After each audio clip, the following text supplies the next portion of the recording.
ઓરસંગ નદીના કિનારે રેતી માફિયાઓનો આતંક, તંત્રની મૌનમતીથી ગ્રામ જનતા રોષે ભરાય. મધ્ય કોઈ પુષ્ટિ કરતું નથી.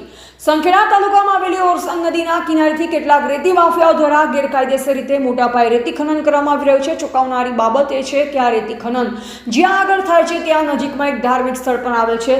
વિડીયોમાં સ્પષ્ટતાથી એક જેસીબી દ્વારા જ ટ્રેક્ટરોમાં રેતી ભરતા નજરે દેખાય છે.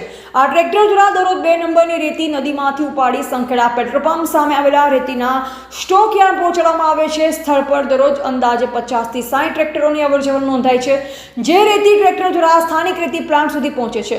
સ્થાનિકોએ આ બાબતની વારંવાર છોટાઉદેપુરના ખાણ ખનીજ અને ભૂસ્તરશાસ્ત્ર વિભાગને જાણ કરી છતાં કોઈ પણ પ્રકારની કાર્યવાહી થતી નથી. ગ્રામ લોકોમાં એવું પણ ચર્ચાઈ રહ્યું છે કે રેતી ખનનમાં સરકારી અધિકારીઓ પણ મિલીભગત રાખી રેકેટને ટેકો આપી રહ્યા છે. તાજેતરમાં સોશિયલ મીડિયા પર ઘટના સ્થળના કેટલાક વિડીયો વાયરલ થયા, જેમાં રેતી ખનનની પ્રવૃત્તિ સ્પષ્ટપણે જોવા મળી છે. આ પ્રકારની ગેરકાયદેસર પ્રવૃત્તિઓ પર તાત્કાલિક કાર્યવાહી થાય તો જ નદી, પર્યાવરણ અને ધાર્મિક શાંતિ બચી શકે. લોકો તંત્રની નિષ્ક્રિયતાથી રોષે ભરાયેલ છે અને મજૂર વર્ગના શોષણની પણ આશંકા વ્યક્ત કરે છે.